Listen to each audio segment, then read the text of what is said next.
अस्सलामु अलैकुम वरहमतुल्लाहि वबरकातुहू नहमदुहु सल्ली अला रसूलिहिल करीम अम्मा बाद। मेरी प्यारी सोशल मीडिया फैमिली, मैं ठीक हूँ अल्हम्दुलिल्लाह, आप भी ठीक होंगे इंशाअल्लाह। तो आज भी मैं निकाह के रिश्ते पर जो बात कर रही थी कि निकाह का रिश्ता और हमारा मुआशरा, इसका पार्ट 1 मैंने अपलोड किया है, ये पार्ट 2 है। तो जैसा कि आप सबको पता है कि हमारे मुआशरे में शादी आजकल एक ऐसा वो बन गई है कि मतलब बहुत मुश्किल हो गई है।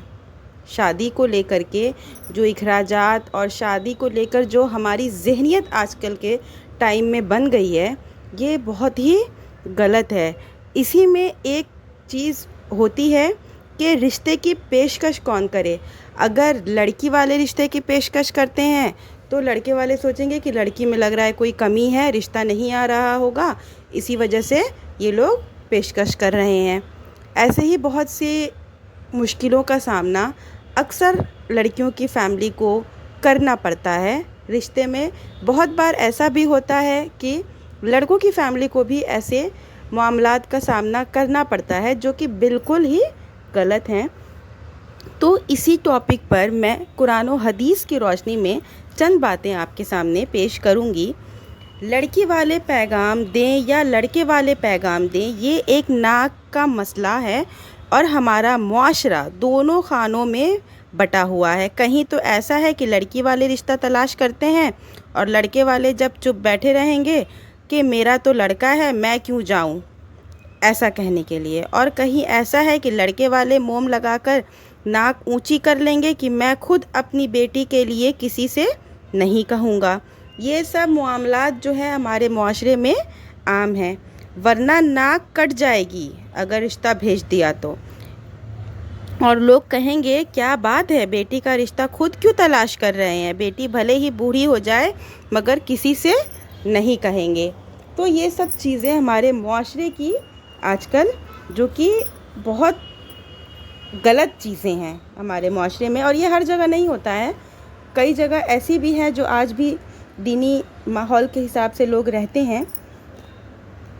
तो मेरी प्यारी सोशल मीडिया फैमिली, किसी की नाक ना ऊंची ना है ना नीची है, लड़के वाले हो या लड़की वाले, दोनों की नाक बराबर है। अभी आपने हदीस समाप्त फरमाई, हज़रत उमर रज़ी अल्लाह अन्हो लड़की वाले हैं मगर कोई आर नहीं, कोई शर्म नहीं, कोई निचाई नहीं।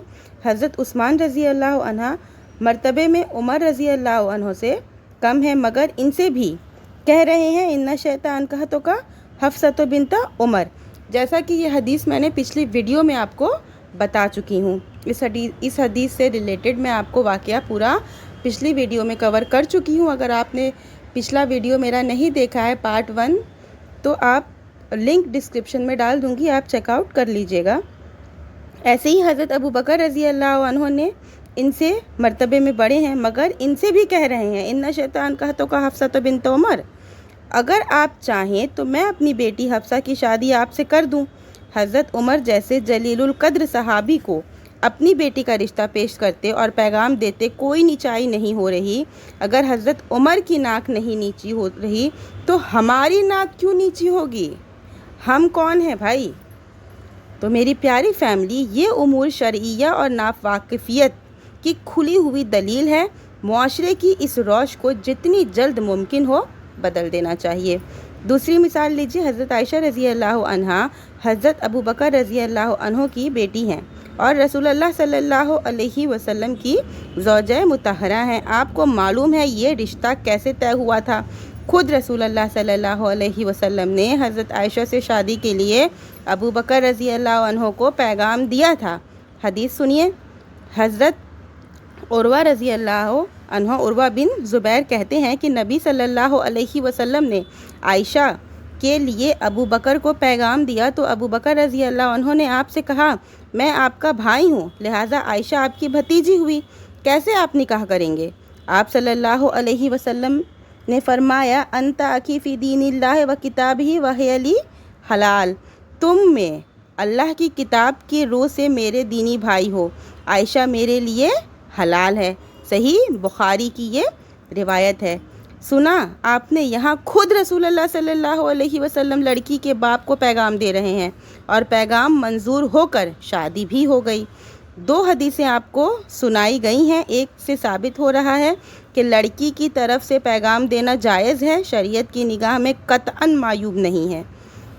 دوسری حدیث سے ثابت ہو رہا ہے کہ لڑکے کی طرف سے پیغام دینا جائز ہے، اس میں بھی عرفاً یا شرعاً کوئی قباحت نہیں ہے۔ جب اللہ کے نبی صلی اللہ علیہ وسلم اور آپ کے صحابہ اکرام سے دونوں طریقہ ثابت ہے تو ہمیں کیا حق پہنچتا ہے کہ کسی کو معیوب اور باعث شرم سمجھیں۔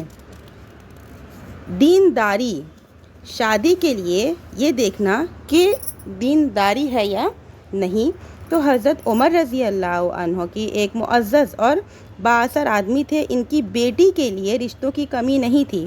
ہم عمر اور جوڑ کا توڑ کا رشتہ مل سکتا تھا، لیکن ان کی نگاہ کسی اور پر نہیں گئی، اگر گئی تو حضرت عثمان اور حضرت ابو بکر پر گئی، جبکہ ان کی عمر حضرت عمر رضی اللہ عنہ کی عمر سے بھی زیادہ تھی۔ لیکن حضرت حفصہ رضی اللہ عنہ کی شادی رسول اللہ صلی اللہ علیہ وسلم سے ہوئی اور آپ بھی حضرت عمر رضی اللہ عنہ سے تقریباً 14 سال بڑے تھے۔ بات دراصل یہ ہے کہ نظر انتخاب حسب و نسب، حسن و جمال اور مال و دولت پر نہیں تھی، بلکہ نظر صالحیت اور دینداری پر تھی۔ اسی چیز کو نبی کریم صلی اللہ علیہ وسلم نے ایک حدیث کے اندر یوں بیان فرمایا ہے، صحیح بخاری کی حدیث ہے، عورت سے شادی 4 اسباب کی بنیاد پر کی جاتی ہے: مال کی وجہ سے، حسب کی وجہ سے، حسن کی وجہ سے اور دینداری کی وجہ سے۔ تم دینداری کو اختیار کر لو، تیرا بھلا ہو۔ لڑکا ہو یا لڑکی، ہر ایک کے انتخاب میں دینداری مقدم ہونی چاہیے، لیکن افسوس کے ساتھ کہنا پڑ رہا ہے کہ ہمارے معاشرے کا طرز عمل اس کے برعکس ہے۔ ہماری نگاہ پہلے جہیز، تجارت، دولت، کاروبار پر جاتی ہے، زمین اور جائیداد پر جاتی ہے، حسن و جمال پر جاتی ہے، خاندان اور دنیاوی جاہ و جلال پر جاتی ہے۔ اگر یہ چیزیں موجود ہیں تو رشتہ منظور، دینداری رہے یا نہ رہے، کمائی پاک ہے یا ناپاک ہے، حرام ہے یا حلال ہے، اس سے تو کوئی غرض ہے ہی نہیں آج کل کے معاشرے میں۔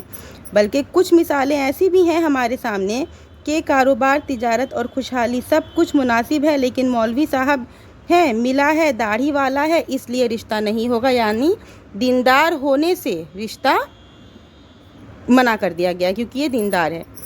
اب بتائیے کہ کتنی الٹی فکر ہے ہمارے معاشرے میں۔ بعض افراد کی شریعت تو انتخاب کا معیار دینداری قرار دے رہی ہے اور ہم دینداری کو راہ فرار کا معیار قرار دے رہے ہیں۔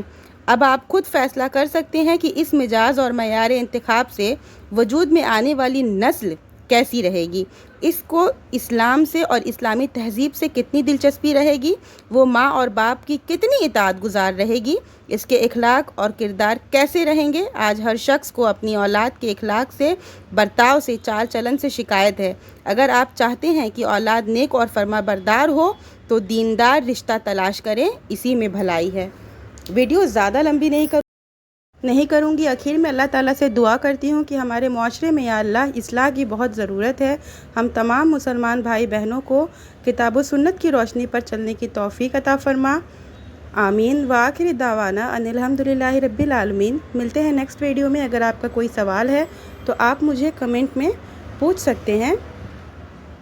اور ویڈیو کیسی لگی آپ مجھے کمنٹ میں بتائیے گا۔ آپ کہاں سے میری ویڈیوز کو سنتے ہیں یہ بھی بتائیے گا۔ وعلیکم السلام ورحمۃ اللہ وبرکاتہ۔